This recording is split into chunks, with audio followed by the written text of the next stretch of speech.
Hey guys, Hello. I got a special movie for you. Oh, go ahead. Yeah, it's Aliens. Yeah.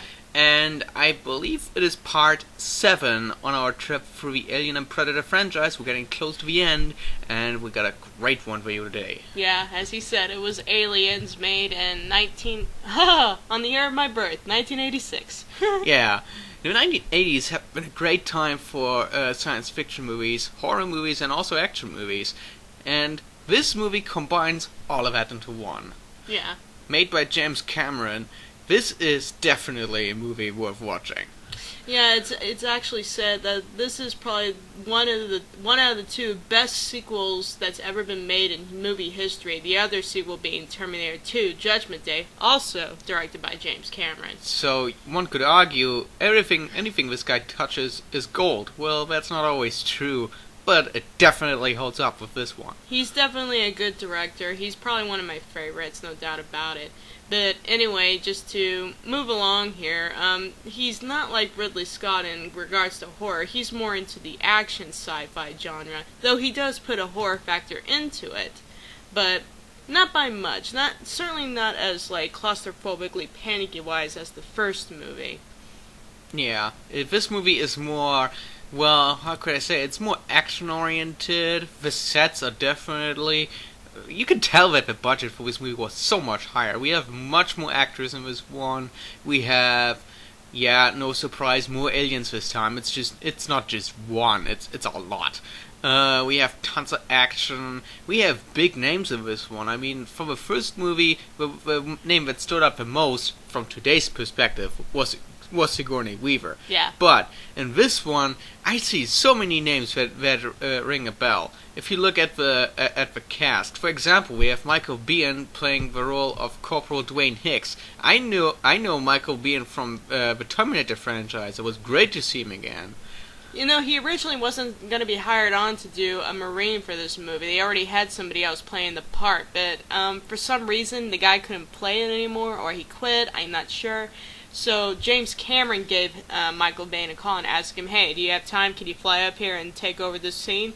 And yeah, basically he was honored to do it. He loved working with James Cameron, and he basically replaced the last actor and had to take up all of his other lines and stuff, and that was a bit of a challenge for him. But moving on. Yeah, we also have Lance Henriksen portraying the character of Bishop, and yeah, Bishop was a likable character, even though when I heard of that character for the first time, I thought he would be up to no good. Because, spoiler, the android in the first movie, or synthetic, whatever you want to call it, Ash, turned out to be a traitor. And so obviously when I saw this movie, I was expecting the same thing. But, hey, instead, he was one of the nicest guys in the movie. Yeah, very much so. And then you have another big... Well, I wouldn't say big, but he's well known pretty much everywhere, because he always seems to be everywhere, is Bill Paxton playing Private Hudson. Crossing our path once again. So, yeah, it's ironic. He was in the sequel to Predator and in the sequel to Alien. It's kind of weird, isn't it?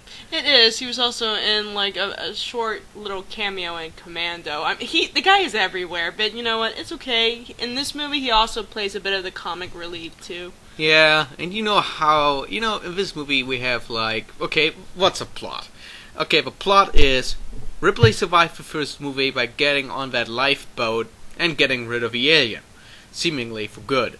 Now, Deep Space Patrol finds her lifeboat and brings her onto a station, Earth orbit. After 57 years. After 57 years, that's what she gets to hear. And, what follows is that the character of Carter Burke, who's a real asshole, basically wants her to tell everyone what happened. There's a hearing that's going on. Of course, nobody believes her what happened. Us fans would argue that they do know what happened. It's just that they're denying it. Of course. Of course they do. But guess what? Since the last movie, a colony has been built on that very planet where they picked up the creature in the first movie. So, yeah, I can already tell where this is going.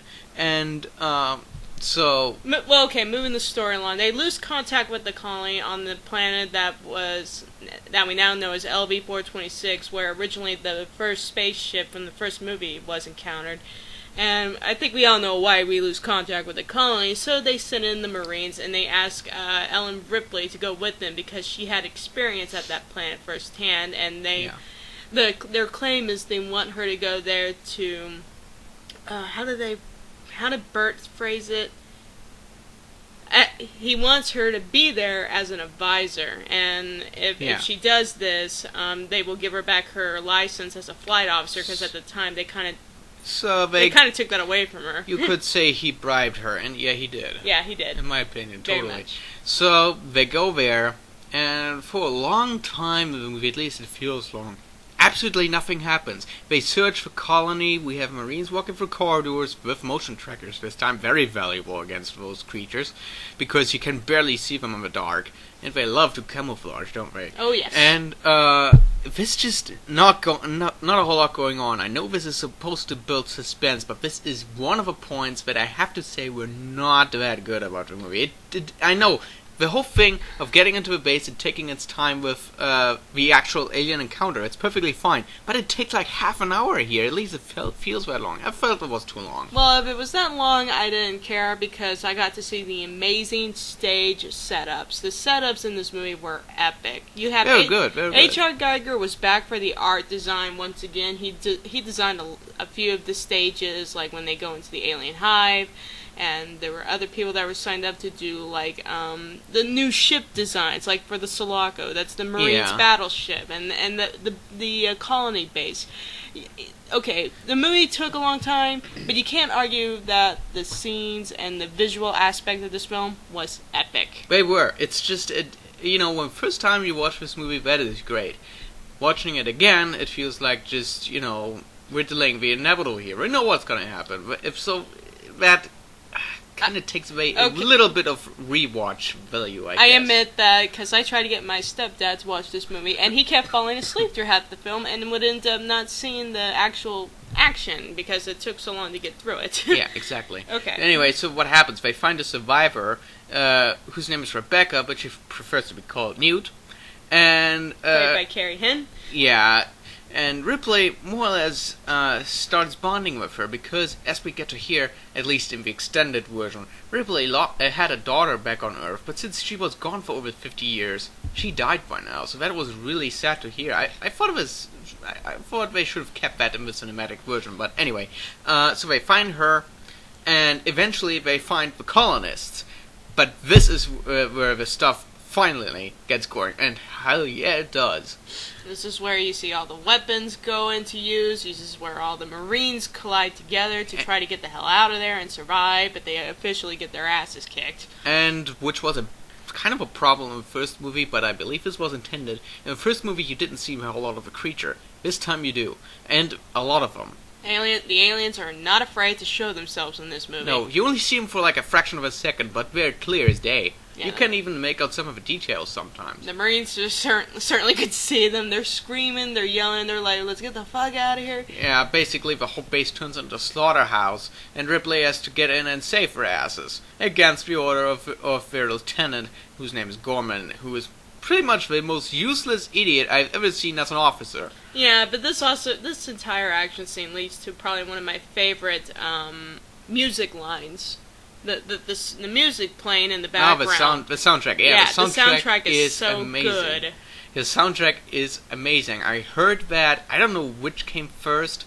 The guy that made the music, the composer. Oh, his name. Horner. What's his first name? I'm not sure. I was never really good at keeping track of the choreographers. Anyway, the guy that makes the music, let's see, he also made the music for some of the Star Trek movies, specifically number 2 and 3. Now what I noticed, some of his music sounds very familiar when you compare it to the soundtrack of Star Trek 3. I don't know why that is. Supposedly he reused some themes for Aliens from that movie. I find that weird, or was it the other way around? It's just a funny bit of trivia. So, they get out of there, they lose like half their squad, and now it's it's like, yeah, how are we gonna get out of here? Yeah, because they lose contact with the Sulaco. That's their ship. Yeah, and they can't get another dropship down. They have to figure out a way to get another dropship down so they could evacuate, along with trying to figure out a way to destroy the base because it's basically overrun. They can't save it. There's only one survivor, so no point in keeping it, right? Yeah, but I think that for the sake of those watching that actually have not seen it, I don't think there's many, but still, I think we shouldn't go any deeper into the plot. Alright, we're not going to go any deeper. But that's basically the outline. They're stranded on that planet, they have to survive with a whole lot of aliens running around. And not to mention, there's one new alien that we have been mentioning lately. If y'all haven't been paying attention to our reviews, it's known as the Queen Alien, and, well, yeah. And she's really the reason why there's so many aliens running about the base. Yeah. But I'm going to go some behind the scenes here just real quick on this movie. Sure. This movie is nearly 3 hours long, if not more. I believe... for the director's cut. The director's cut was over 2.5 hours. I thought it was 3, but anyway. 2.5. The reason why this movie was not... its theatrical release wasn't this long due to the fact of Fox.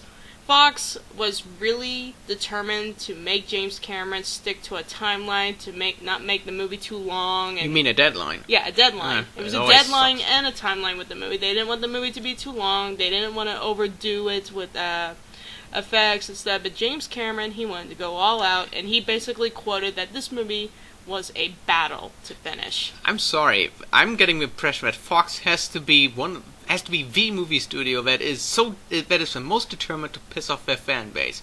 Am I wrong or am I right? Because these guys, I don't know, every single decision when it comes to an alien movie was always bad. They wanted aliens to be shorter, yet the longer version is better. They fucked up Alien 3. Only the extended cut that came years later saved that movie to an extent. I'm not even going to talk about Resurrection. They wanted AVP to be rated PG-13. That fucked it up too. And they better not fuck up Prometheus, because that's a movie I'm still waiting on, and it's gotta be good. I don't want Fox to fuck up another movie. Well, that's just it. I've been hearing Ridley Scott has been fighting Fox over the Prometheus movie too, about the rating, you know? Yeah. And I keep hearing Ridley Scott is doing really gore-graphic scenes that aren't PG-13 quality, but he's trying to fight Fox over this, so I hope he wins. Well, we don't know how it is, so... I don't know. Anyway, back on the movie.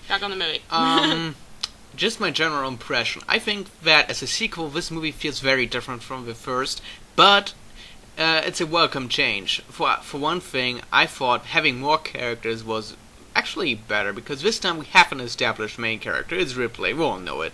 And I thought that a lot of the cast was chosen very well, and even though these are like, badass Marines that know nothing better than shooting stuff, some of them actually come across as being likable. I don't know, I really liked Bill Paxton as Hudson. I mean, this guy's hilarious. He is so badass at first and has a big mouth, but when the aliens show up, he turns into a wuss. It's so funny. I love it. And I also like Jenna Goldstein, who plays Private Vasquez. She's like the hardcore badass lady that Ripley hasn't yet become, but Ripley eventually has to dig deep and become a badass herself. Vasquez is great, but there's one problem with that character. It got ripped off so many times in like we said, AVP, in tons of other horror and action movies. I don't know. Yeah, I won't argue with that. I also liked Alan Matthews, who played Sergeant Apone, and he really was a soldier in real life, and he had to really base everybody off to play as soldier roles. And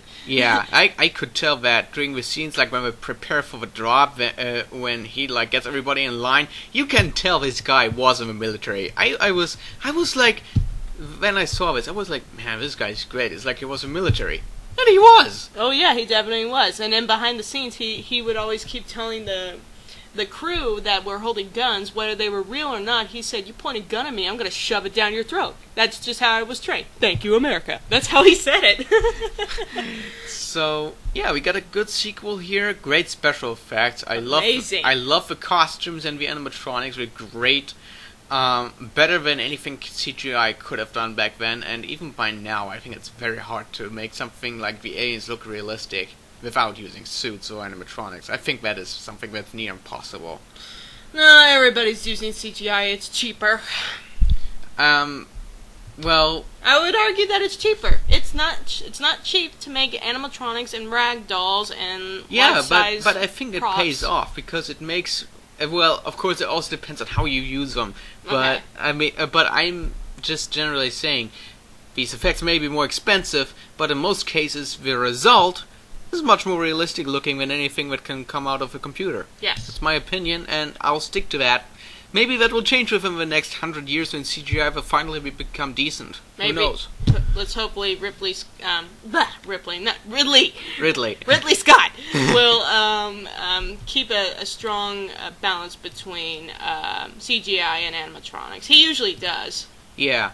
And it also seems that when someone is talking about the Aliens franchise as a whole, everybody, if the first thing comes up is this movie most of the time, or the original, but hardly ever the two sequels that followed this one, and for good reason, because after Aliens, it kind of went down a little, but that was not entirely the filmmaker's fault. It was in the fourth one, dare I say it, but not on the next one. I still will give those a shot, though, but we'll go into those later. We'll tell you when we get there, which is soon. We'll promise that. Okay, what's your rating? Aliens. Wow, this is a hard movie to rate, really, because on the one hand I love it, but it's one of those movies I can't watch so often because they're so goddamn long. I don't know, I guess a 9.5. I think that's adequate. It's not perfect for the tiny little thing I mentioned, but it's really the only gripe I have with this movie. It is no doubt a huge masterpiece that everybody should have seen, and I think it's the best sequel the original Alien could have had at all. My rating, I was going to give it a 9.5 too, but I've decided to give it a 10 out of 10. Simply because what you said your little problem is about it dragging on a little bit to get to the action scenes. Which only applies when you watch the movie again. Okay, but still, I am an artist. I admire people who make these kind of movies and really go all the way, do everything they can in their power, and then try to take it to the next level. Because back then, they didn't have CGI. They had to use their heads, and they had to use camera tricks and all sorts of stuff. But it worked out wonderfully. It worked out beautifully, and that's what I mean. The scenes, the setup, the stage setups, the backgrounds, the ships, the machinery, the animatronics, everything was so beautifully done that I don't mind the drag out because I'm too fascinated looking at everything, every little detail. I'm looking at how realistic this movie is. Good point. 10 out of 10. That is a perfectly good point. Now, after the Aliens, I'm afraid that we're gonna go a step back again because Alien 3 will not quite what we all hoped it to be, but we'll get there. As for Aliens, check it out if you haven't, and I would recommend the extended version if you watch it for the first time because I think the little scenes that they added actually give, especially Ripley's character, a bit more depth because I thought that in the cinematic version, her return back to reality was not treated not as long as it could have been, and not with an attention to detail. Kind of pushed in, but meh. It's like 50 years passed. Oh, you're back. Fine. You want to come with us and grow some bugs? That's basically how the cinematic cut feels. The extended version is better. Yeah. Much better. Unlike with the original, which, with Alien, I didn't think the director's cut was that great. But here, definitely. Get it. Get it. Do it. So, we see you next time on David Fincher's Alien 3. Adios. Game over, man. It's game over. What the fuck are we gonna do now? What are we gonna do? Maybe we could build a fire, sing a couple of songs, huh? Why don't we try that?